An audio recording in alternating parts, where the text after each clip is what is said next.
Now, Kurt Cobain has been dead for almost 30 years, which is a strange thing for people to think about because they almost imagine him as being the same way he was in the mid-90s. We remember the long blonde hair, the oversized cardigans, the battered guitars, and the uncomfortable interviews. We remember the songs, the photographs, the headlines. Now, what we don't think about is the opportunity that Kurt never had the chance to be anything else. We always just imagine him from 1994, nothing onwards. Now, most of us are completely different people at 50 than we were at 27. We've got different priorities, different relationships, a different view of the world. And you remember the 90s. What a different place that was. We make mistakes, we recover from them, we sometimes reinvent ourselves. And sometimes surprise the people who think they know us best. Kurt Cobain never got that opportunity. His story ended before the second part of his story had begun. And that's what makes this question so fascinating. Not whether Nirvana have gone on to do a new album or a world tour. It's more importantly that we discuss who Kurt would have actually been if he'd lived. Would he be still making music? Would he be still famous? Would he be a dad collecting the kids from the school gates? Or would he walked away from fame completely and found a place where he was comfortable with, completely out of the spotlight? Because the spotlight was the place which made him seem so uncomfortable. To answer that question properly, we have to go right back to the beginning and look at the person behind the legend. Long before the fame, the money and the mythology, Kurt Cobain was just a kid growing up in Aberdeen, Washington. It wasn't the sort of place that people usually associate with rock stars. Aberdeen was a logging town. It was wet, grey and isolated for much of the year. It wasn't glamorous and it certainly wasn't connected to the music industry. If you were growing up there as a teenager, the chances of becoming one of the most famous musicians in the world probably seemed remote at best. People who knew Kurt as a child often described him as bright, creative and unusually sensitive. He loved drawing, he loved making things. He had a vivid imagination and a restless energy that never seemed to settle. Kurt threw himself into that world. He absorbed influences from underground bands, alternative artists and independent labels. But there was something unusual about him. Beneath all the distortion and aggression, he had an instinct for melody, and that set him apart from many of his peers. This is one of the reasons Nirvana eventually became successful. Kurt could write songs that sounded raw and rebellious, while still being incredibly memorable. He could make a song feel chaotic and beautiful at the same time. At this stage, though, he wasn't thinking about changing music. He wasn't trying to be famous. He was simply trying to find his place in the world. And music happened to be the thing that made most sense. One of the biggest myths about big bands is that they always knew where they were going. In reality, most of them spend years stumbling around the dark, fumbling their way in, not having a clue, not having a plan, not knowing exactly what the whole point to it was. Nirvana was no different. The early version of the band looked nothing like the global phenomenon that we remember. There were lineup changes, financial struggles and plenty of uncertainty. Like most young musicians, they'd spend time worrying about the next gig, where the next money was coming from. A far away from dreaming about global domination. The turning point was not a single song or a single performance. It was the gradual development of chemistry between the people involved. Kurt and Kirst shared a similar sense of humour and a similar view of the world. Together they began creating music that felt different from what everyone else was doing. When Dave Grohl joined the band, something clicked. Suddenly the songs felt bigger, the energy increased, the whole thing became more powerful and more confident. Looking back now, it feels obvious, but at the time nobody knew what was coming. That is often the way with cultural revolutions. They don't announce themselves in advance. They happen quietly while people are paying attention to other things. By the time Nirvana were recording the material that would eventually become Nevermind, they were considered an alternative band.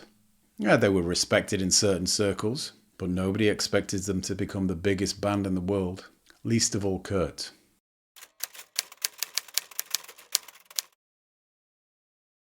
When Nevermind arrived in 1991, the music industry was caught completely off guard. The album wasn't supposed to change the world. It wasn't even supposed to dominate the charts. Yet with a remarkably short period of time, that is exactly what happened. Part of the reason was timing. Popular music had reached a point where many people were craving something different. Rock music had become polished, predictable, and heavily commercialized. Then along came, for most musicians, that success would have felt like a dream come true. Kurt Cobain, it was much more complicated than that.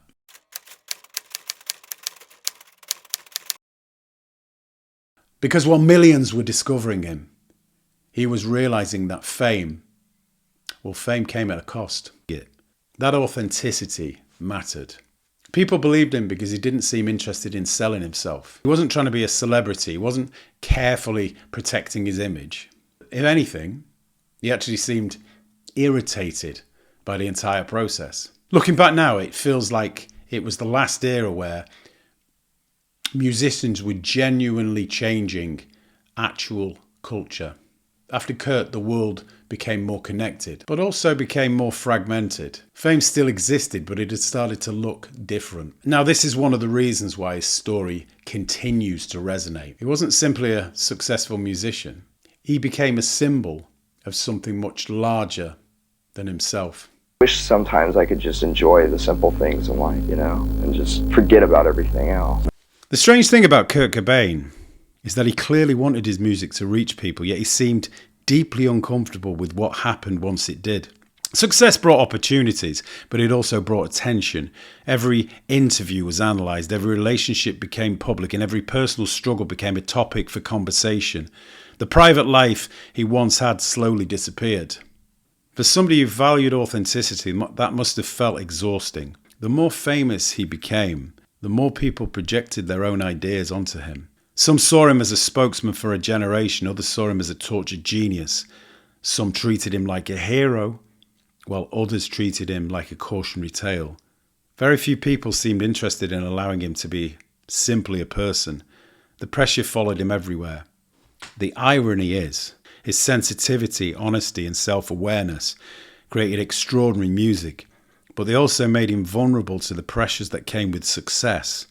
And by the early 1990s, these pressures were becoming impossible to ignore. I was in pain for so long that I didn't care if I was in a band. I didn't care if I was alive.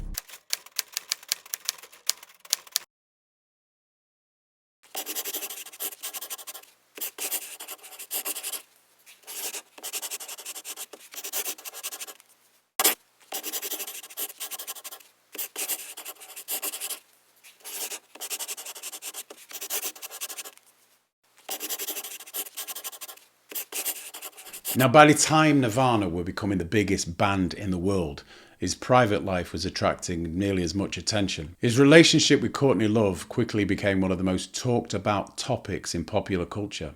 And almost overnight, they found themselves living under a microscope. The problem with celebrity relationships is they almost always reduce them to simple stories. They want heroes and villains. They want someone to blame when things go wrong.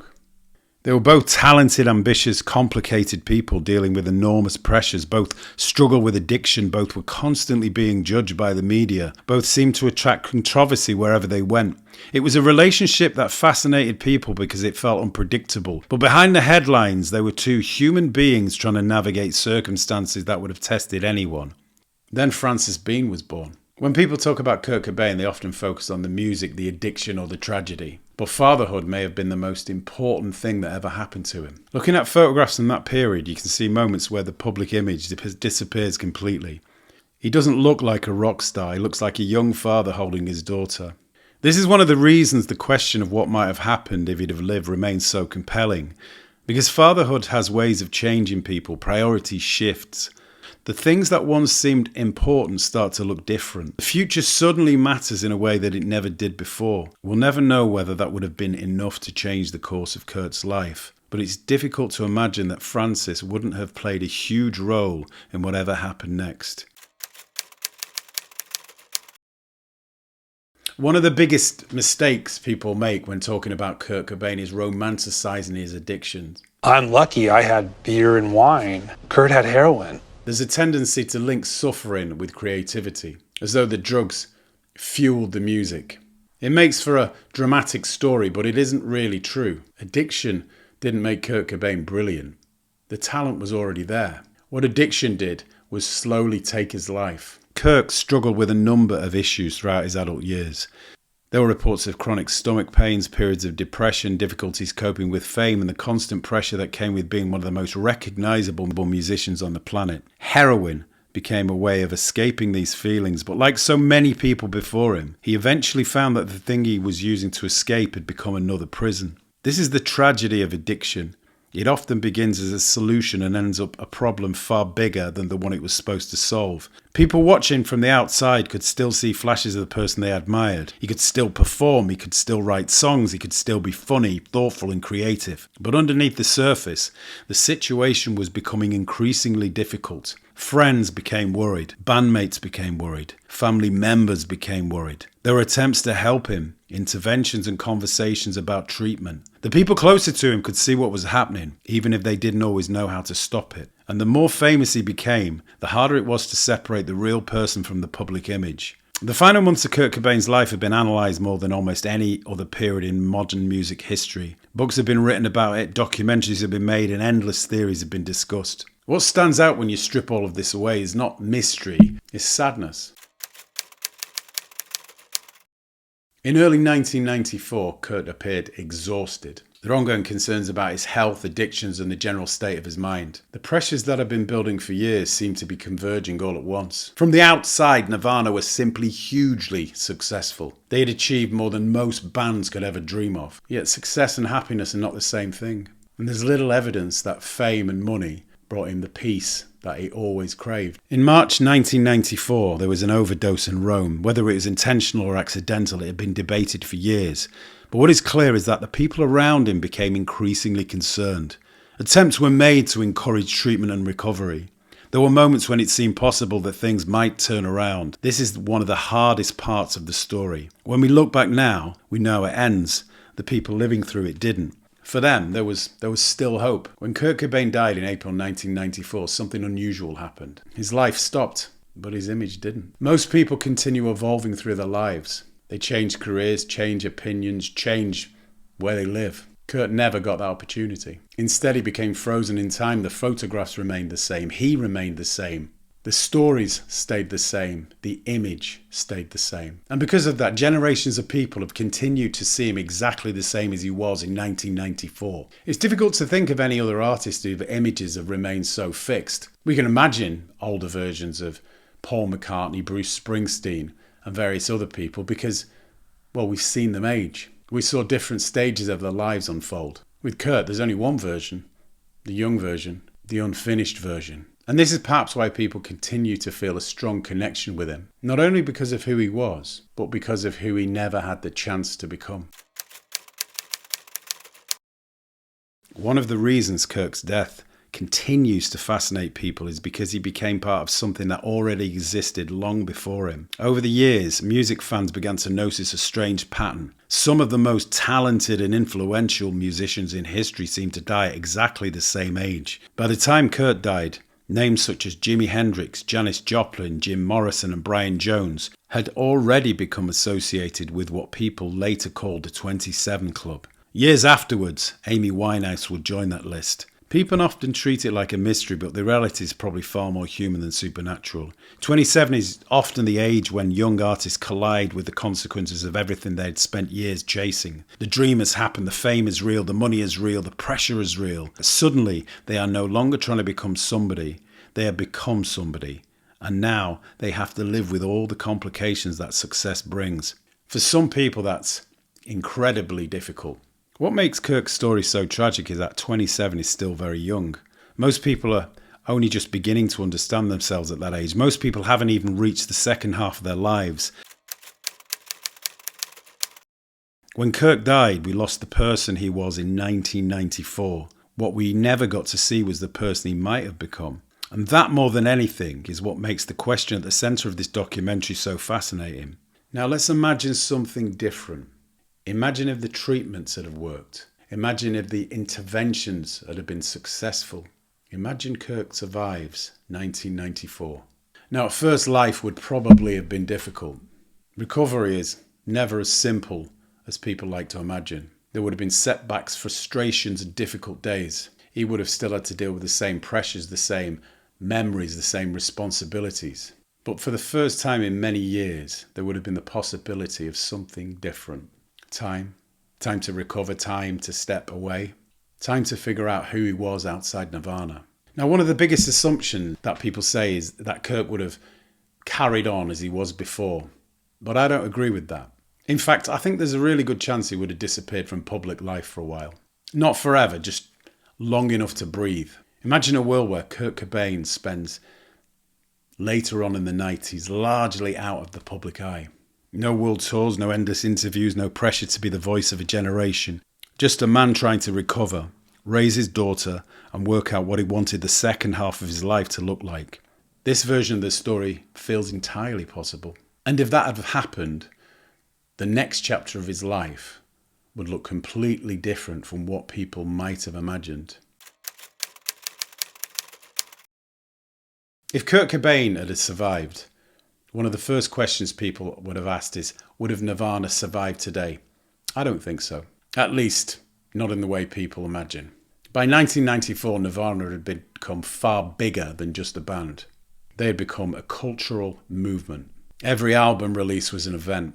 Every performance carried enormous expectation. This is why I suspect Nirvana would have potentially taken a long break. Not because the band members hated each other, not because the music had stopped working, but because everybody involved needed space. When bands become as successful as Nirvana, they stop becoming jobs and start being entire worlds. Every decision affects thousands, if not millions of people. Every disagreement becomes public knowledge, and every single member of that band would have eventually started to feel the strain. I can imagine seeing Kurt eventually at one point just wanting to disappear for a while. Maybe Nirvana released maybe one last album in the late 1990s. Maybe they don't.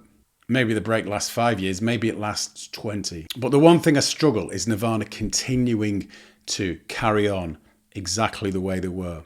The machine had just become too big. And Kurt never seemed someone who wanted to spend the rest of his life trapped in a machine. If Nirvana had stepped away, the obvious question becomes what Kurt would have done. The answer is probably not what most people think. I don't believe he would have launched a massive solo career in the traditional sense. I can't imagine him standing in front of huge promotional posters during world tours during every year and chasing chart success. The clue is sitting right there in MTV Unplugged.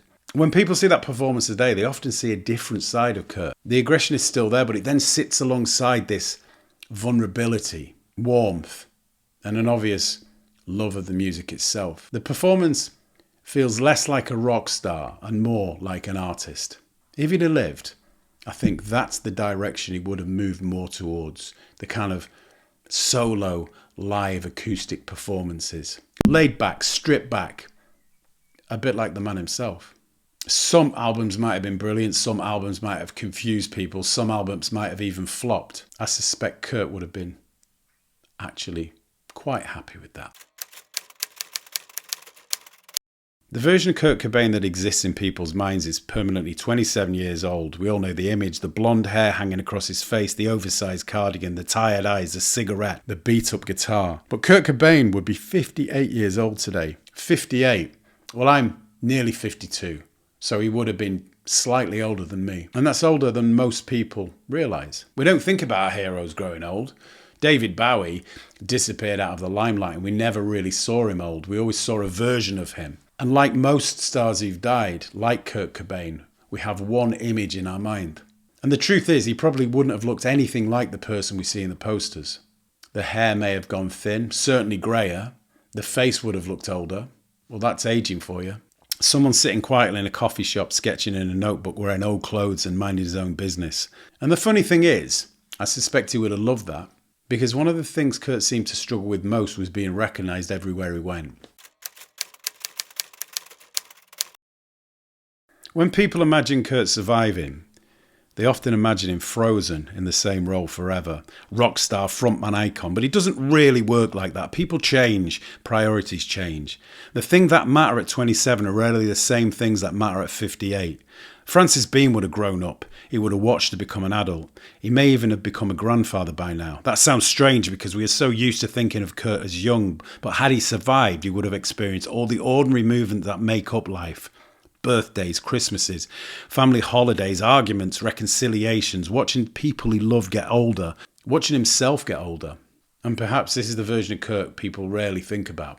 Not Kurt Cobain the icon, not Kurt Cobain the rock star, Kurt Cobain the father, the husband, the friend, the middle-aged man trying to work out what he wanted for the second half of his life. Because surviving changes people. And I suspect that the things that once seemed important would be replaced by something else, something simpler, peace.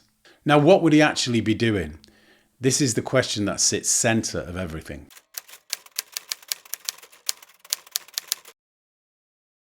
What would Kurt Cobain actually be doing right now? Not in theory, not in mythology, on a Tuesday morning, a normal run-of-the-day milling Tuesday morning, wherever he decided to live. I don't think he'd be judging talent shows. I don't think he'd be posting endless social media statements. I don't think he'd be chasing relevance, and I think he'd probably hate most parts of celebrity culture and media these days. The constant self-proclamation, the constant need to stay relevant, the constant trying to be in front of the camera all the time. That just wasn't him. Now, what about Dave Grohl? One of the most fascinating consequences of Kurt surviving has nothing to do with Kurt at all. It has to do with Dave Grohl. If Kurt Cobain had lived, there is a very real possibility that the Foo Fighters never exist. Think about that for a moment. One of the biggest rock bands in the last 30 years may have never happened. Dave would almost certainly have continued making music, but would he have become the figure we know today? Would he have stepped out from behind the drums and become one of the most respected frontmen in modern rock? Nobody knows. The reason it's interesting is because every major event changes more than one life. When Kurt died, the world lost Kurt Cobain. But the world that followed was also shaped by his absence. That includes Dave Grohl's story, it includes Francis Bean's story. It includes a story of alternative rock itself, which brings us to the final chapter. Every death creates two stories.